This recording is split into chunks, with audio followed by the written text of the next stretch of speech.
We're doing it, ladies and gentlemen, and no, this is not April Fool's, okay? Today, we thought, what better way to celebrate and kick off the month where you question if it's really worth actually living in Wisconsin. So to take our minds off the negative 10-degree weather and instead talk about cool things like cars, Halo references, maybe a few facts that I can still nail an actual Gmail rush like it was yesterday, I'm just so good at it. Today we're talking about a car that is likely the most popular car out there today in the automotive enthusiastic community. The car that was on the front of the best racing video games ever made. Mid-2000s, fight me.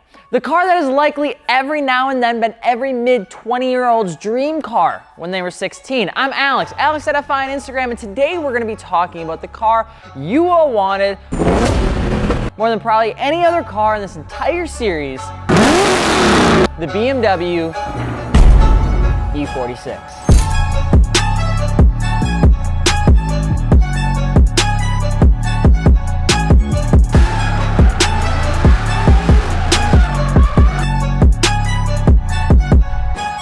Intro's a banger. And if you're just jumping into this channel, hello. Okay, don't forget to subscribe so we can keep making banging videos like this. And don't worry, the commitment is very low. You just have to press the button. Tactical nuke incoming!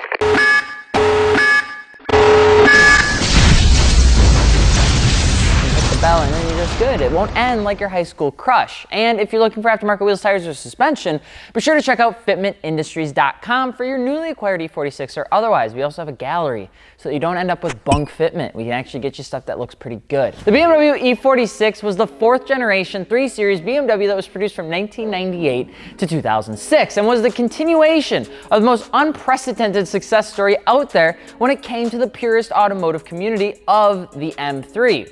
We'll get to that. The car was initially a design collaboration between a man named Chris Bangle, Eric Goplin. We had Designworks USA, Wolfgang Ziebart that started all the way back in 1993. And the car would be a body style that would be put through about 9 million different teams, test groups, divisions. It even went through its own design freeze for a good 30 months to ensure that the Generation 3 Series would be inherently successful. Well, because the 3 Series is like the king of the Eurocar platform. It's like the car of cars when it came to European cars. This was the BMW's bread and butter, and they couldn't afford to mess it up like when you accidentally leave ramen in for the water too long and then it gets sticky and gross and soft and you're sad because then you gotta do it all over again.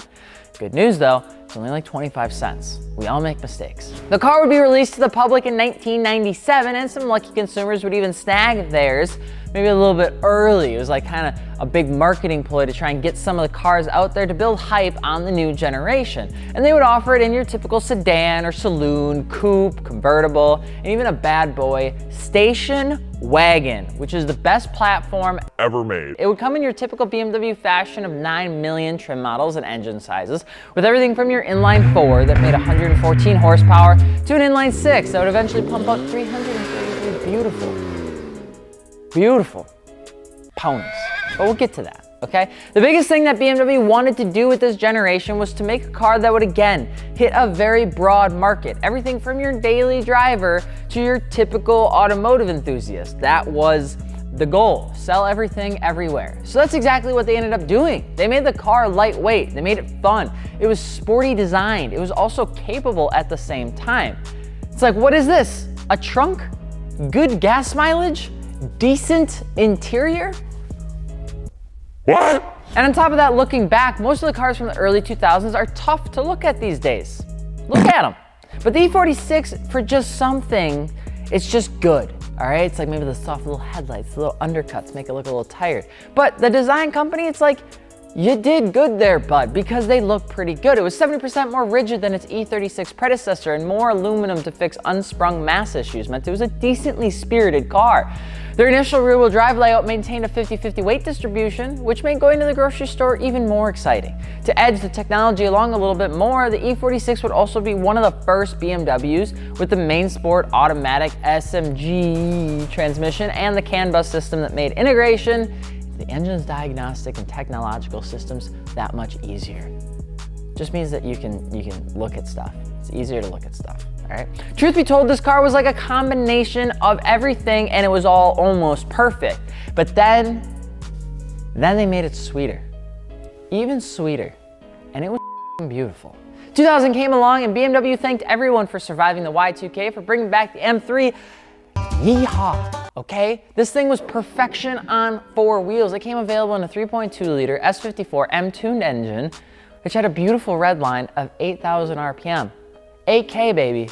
8K of screaming inline power. Pair that with their 6-speed manual and it was a magnificent match in heaven, okay? There's an automatic manual transmission too, but we won't really talk about that. BMW would make 85,000 of these things, which made it the most successful M run to date. And while it still carried some resemblance of the other E46s, there's a few things that set it apart that just further frame this M generation as one of the most iconic ones out there. You know it because it was on Most Wanted, the M3, the GTR with the blue and the silver, and it was sweet and it was awesome, okay? Cross and his ass, they can go kiss my ass, all right? They pretty much called it the ultimate driving machine, and it was pure emotion, okay? How emotional is that statement? But the 3.2 liter, it made the car incredible. It had like 333 or 343 peak horsepower. It made 8 Engine of the Year awards. We won't forget about the diff that kept everything magical underneath the car because that's what it did. And honestly, the M3 E46 is likely the reason most people know this generation so well, because it was their dream car. The CSL was an additional trim that was a lightened M3, but due to its rarity and expensiveness, we won't really chat too much about it. It's 110 pounds lighter though, which is pretty much, that's a whole person. They pretty much cut out an entire person of weight. But history class is over, all right? We're not here to, help you win Who Wants to Be a Millionaire, even though that would be sweet. But you want to own a BMW E46? Well, set down the Nürburgring t-shirt and grab your favorite IPA because we're about to jump into this thing.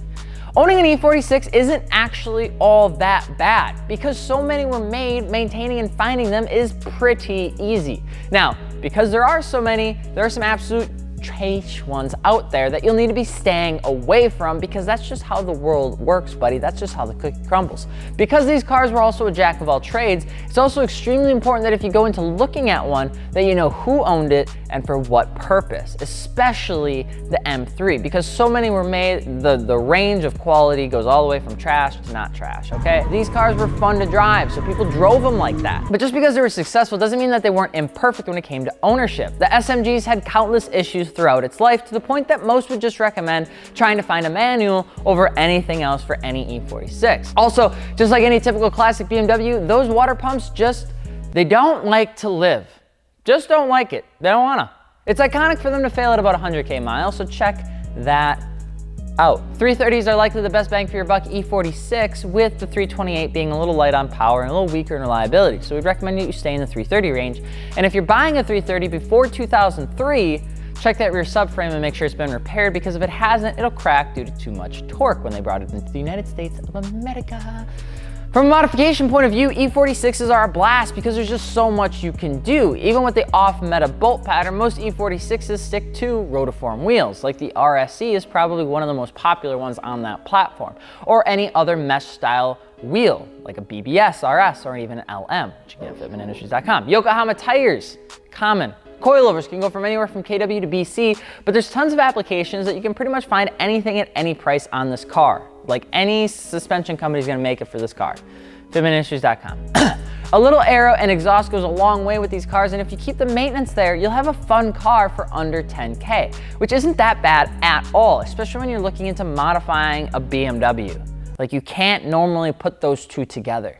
Now, for the M3, those cars are still a banger to own and drive, but some can be a little worn, especially in the mid 100,000 mile range. Be careful and know that you're buying a 20-year-old sports car, bud, because they won't be perfect. Stay away from an SMG if you don't truly want to deal with the headache of it, or if you just like to play life on Legendary. In that case, just go nuts.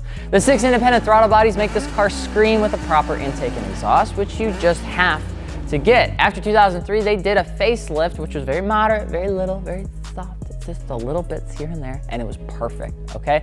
You can see where these prices jump up after the 2003 model.